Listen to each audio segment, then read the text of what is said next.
বানানের হিংস্র আক্রমণ এবং উপদ্রব সমস্ত এলাকাবাসী অতিষ্ঠ।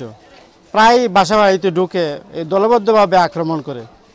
এতে বিশেষ করে ক্ষতিগ্রস্ত হচ্ছে এই মহিলা এবং শিশুরা। প্রায় মহিলাদের এবং শিশুদেরকে কামড়ায় বান্দর, এবং বাসা বাড়ির যত আসবাবপত্র আছে এগুলা বাসায় ঢুকে তছনছ করে ফেলে। শত শত বান্দর আসে আমাদের এলাকায়, প্রতিটি গড়ে বা মহল্লায় মানে বান্দরের জ্বালায় আমরা অতিষ্ঠ। কাপড় চোপড় কিছুই রাখা যায় না এখানে। আমরা গত দুদিন আগেও মানববন্ধন করেছি, বা আমাদের এলাকাবাসীর দাবি এবং প্রশাসনের কাছে দাবি আমরা যে এই বান্দরগুলোকে এখান থেকে হস্তান্তর করে যদি কোনো চিড়িয়াখানায় বা অন্য কোনো জায়গায় নিয়ে রাখা হয় তাহলে আমাদের এলাকাবাসীরও ভালো হয়। আমরা চাই যে বান্দরগুলার এই এলাকা থেকে সরাইয়া নিলে গিয়ে আমরা মনে করো একটু শান্তি থাকতাম পারবো। আমরা বহুত নয়া নয়া কাপড় চোপড় মিল্লা দিলে এগুলো ফাইরা ফেলাই দেয়। আপনার বান্দরে কোনো তার ঠিক মতন খানি পায় না। খানি না পাওয়ার কারণে বান্দরও হয়ে যায় পাগলের মতন, গিয়া মানুষের বাসা বাড়ি ফাঁক করে ঢুকিয়ে ডেকসি ফেলে খাবার লইয়া যায় গে, বাজারে বেগ নিয়ে তুলে বাজার লইয়া যায় গে। শিশু বাচ্চারা খানি না পেলে শিশু বাচ্চারা কামড়ায়, মহিলা খেদানি নিকালে চুপ মারে। ঠিক আছে, এগুলা দোকানদারের কোনো জিনিস লটকে রাখতে পারে না। বান্দরের সমস্যা করে আপনার মানুষের বালি করে আমরা কাপড় চোপড় এবং বাচ্চা কাচ্চারা কামড়াই ফেলাই দিই খানি ভান্ডা করি। দ্বিতীয় কথা হইলে বান্দর যদি এখান থেকে মুক্ত হয় আমরা এলাকাবাসীর আপনার লাভ হইব। একটা উদ্যোগ নিয়ে আর বন বিভাগ যাতে সচেতন হয়।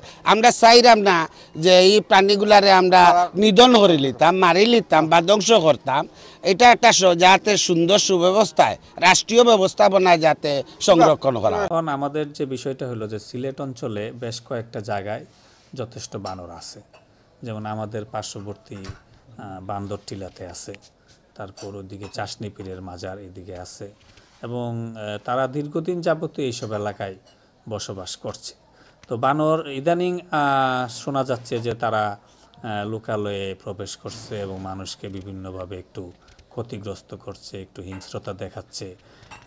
এটার কারণ হলো যে শীতকালে আমরা জানি যে বন জঙ্গলে কিন্তু গাছপালাগুলি আস্তে আস্তে একটু তাদের গ্রোথ কমে যায়, তাদের যে ফল ফুল হয় সেগুলি কমে যায়।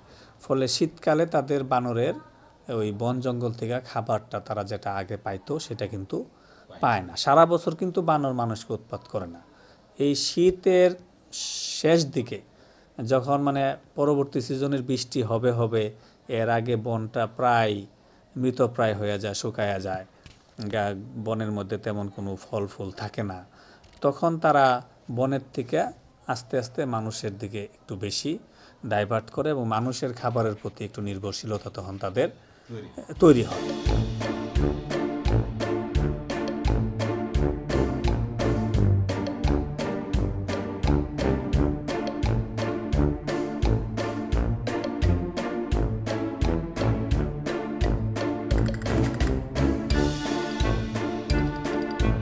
বানর এখন আর এই এলাকার সমস্যা নয়, এটা 5 নং ওয়ার্ডবাসীরও সমস্যা নয়, এটা পুরো সমস্ত নগরীর সমস্যায় পরিণত হয়েছে। এর মানববন্ধনের মাধ্যমে আমরা সংশ্লিষ্ট দপ্তরকে জানিয়ে দিতে চাই আমরা অচিরেই এই এলাকাকে, এই নগরীকে বানর মুক্ত কিভাবে করা যায় তারা যেন পদক্ষেপ নেন।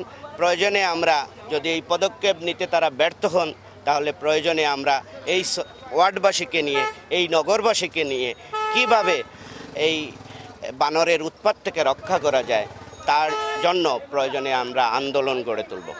এবং আমরা যেটা জানি হ্যাবিটেট আলাদা, যে শহরের যে বান্দর বা বানরগুলো শহরের পরিবেশে অভ্যস্ত, যেটা কিছু বনজ ফলজ খাবার এবং কিছু রেডিমেড খাবার মানুষ দেয় যারা মাজারে মন্দিরে দর্শনার্থী আসে। এই খাবার খেয়ে যারা অভ্যস্ত, এই বানরগুলো আজকে যদি আপনি বনে দেন, বনের সাথে কিন্তু তারা অ্যাডজাস্ট হবে না, বা বনের যে প্রজাতিগুলো আছে তারা কিন্তু খুব সহজে তাদের রিসিভ করে না, বরং তাদের পরিবেশের জন্য হ্যাম্পার। এটা একটা অন্যতম কারণ। আর চাইলেই আসলে বন্যপ্রাণী আমি এক জায়গা থেকে শিফট করে আরেক জায়গায় নিয়ে দিলে তারা টিকে থাকবে এটার কোনো গ্যারেন্টি নেই আর কি। তো আমার মনে হয় যেখানে আসতে এখানেই তাদের অ্যাবজর্ব করার জন্য ব্যাপকভাবে বনায়ন দরকার, সামাজিক বনায়ন, দেশি প্রজাতির।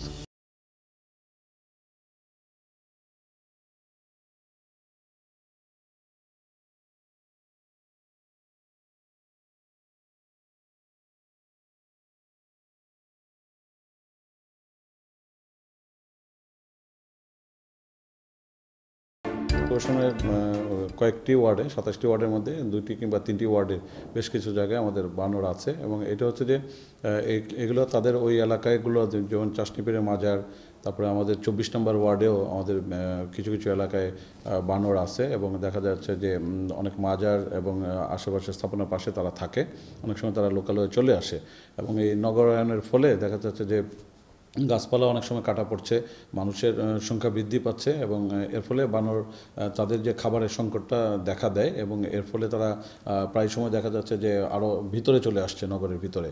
তো আমরা এটা শুনেছি যে চাষনিপিড় এলাকায় বানরের বেশ কিছু উপদ্রব হয়েছে এবং তাদের খাবারের সংকটও আছে। তো এই বিষয়টা যেহেতু জনগুরুত্বপূর্ণ, আমরা এই বিষয়ে যে কোনো পদক্ষেপ আমরা আমাদের যে বন বিভাগ আছে বন বিভাগের সাথে আলোচনা করে আমরা এই বিষয়ে পদক্ষেপ নিব। এই ক্ষেত্রে যদি তাদের খাবারের সংকট হয় এবং এলাকার মানুষজন যদি এই ক্ষেত্রে যথেষ্ট পরিমাণ যদি তাদের মধ্যে একটি এই বিষয়টা নিয়ে যদি তাদের মধ্যে অসন্তোষ দেখা দেয় কিংবা তারা কোনো একটি সমস্যায় পড়েন, এই বিষয়টি সমাধান করার আমরা চেষ্টা।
এইটা আমি যতদূর জেনেছি ওই চশনিপীরের মাজারে একসময় অনেক গাছপালা ছিল, তো ওইখানে ক্রমান্বয়ে গাছপালা কমে গিয়েছে।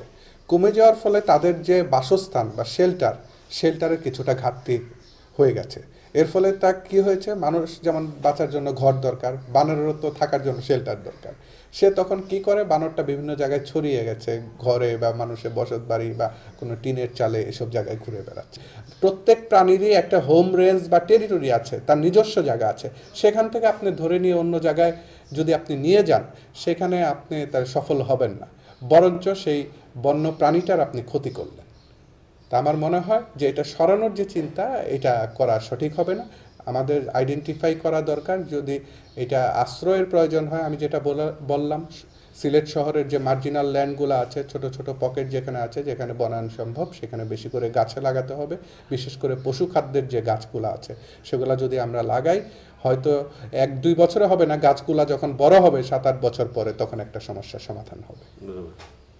এইটা খাবারের এই সিটি কর্পোরেশনের ভিতরে আপনি জানেন যে হয়তো সব জায়গায় গাছ লাগানো সম্ভব না, তবে কিছু কিছু জায়গা আমরা জানি, যেমন এখানে আছে আপনার, যেমন আমাদের এমসি কলেজ যে আছে, সেখানে কিন্তু কিছু টিলা শ্রেণীর অনেক জায়গা আছে, ফাঁকা জায়গা আছে। আমার কলেজ কর্তৃপক্ষের সঙ্গে কথা বলেছি, ওনারাও আগ্রহ প্রকাশ করেছেন।